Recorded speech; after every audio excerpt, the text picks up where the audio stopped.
Assalamualaikum warahmatullahi wabarakatuh.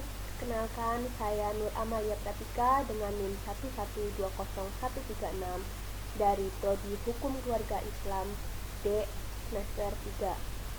Di sini saya akan menjelaskan tentang peradilan pada masa Turki Utsmani. Yang pertama yaitu sekilas sejarah Turki Utsmani. Turki Utsmani merupakan kerajaan yang paling lama bertahan dan paling luas wilayah kekuasaannya sepanjang milenium kedua. Dikatakan demikian karena kerajaan Utsmani ini dapat bertahan lebih dari 600 tahun dengan berbagai kelemahan dan kegemilangan yang dicapainya.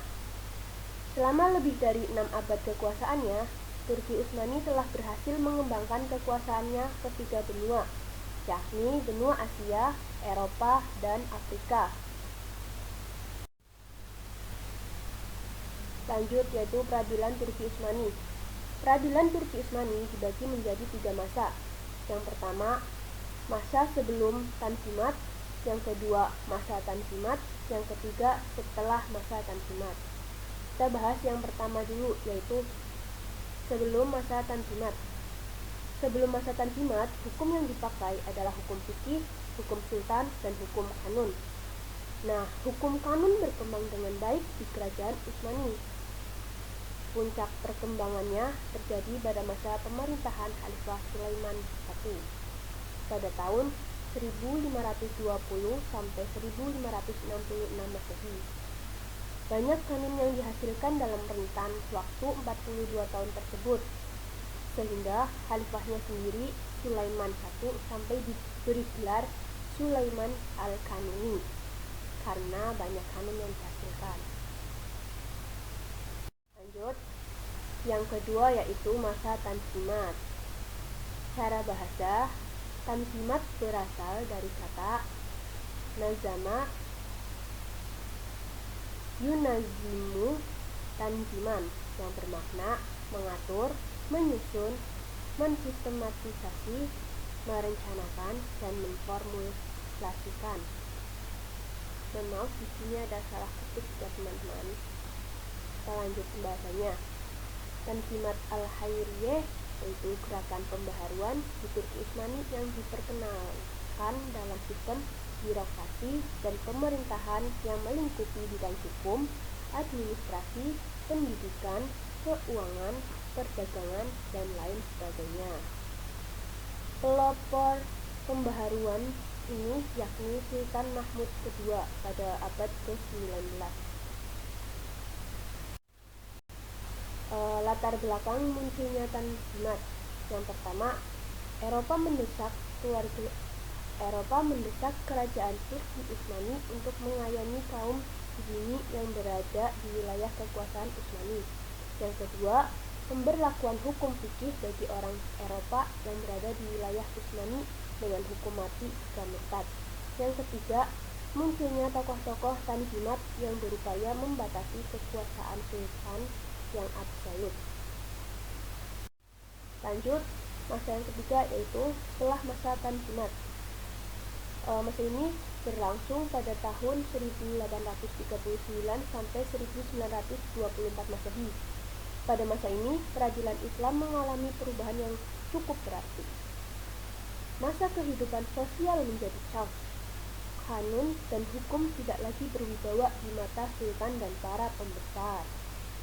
Kondisi diperparah pula oleh semakin jauhnya realisasi keadilan dan semakin minimnya perhatian terhadap kepentingan rakyat.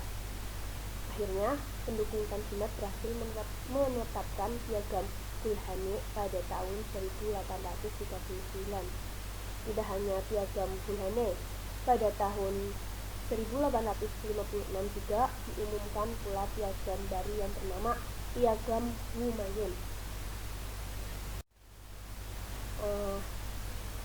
Yang selanjutnya yaitu kodifikasi undang-undang perdata. Ini ada yang pertama, adopsi hukum barat. Modernisasi hukum masa Turki Utsmani dimulai pada pertengahan tahun 1800-an, yaitu pada tahun 1840 Masehi dan 1851 Masehi dengan mengkodifikasi hukum pidana Islam. pengadopsian terhadap dua kode atau perundang-undangan yang terinspirasi dari hukum Prancis. Pada tahun 1850, Kitab Undang-Undang Hukum Dagang diundangkan. Dan pada tahun 1861 dan 1880, Kitab Undang-Undang Hukum Acara Dagang diundangkan pula. Yang kedua ada majalah Al-Ahkam Al-Adiyah. Usaha pembentukan hukum Islam dalam sebuah undang-undang telah dimulai sejak abad ke-2 Hijriah atau abad ke-8 Masehi. Ibn al-Muqaffa pernah mengirim surat kepada Khalifah Al-Mansur untuk membuat suatu undang-undang umum yang berlaku untuk semua wilayah. Dan pada abad ke-17 Masehi, Sultan Muhammad Al-Amir membentuk suatu panitia yang diketuai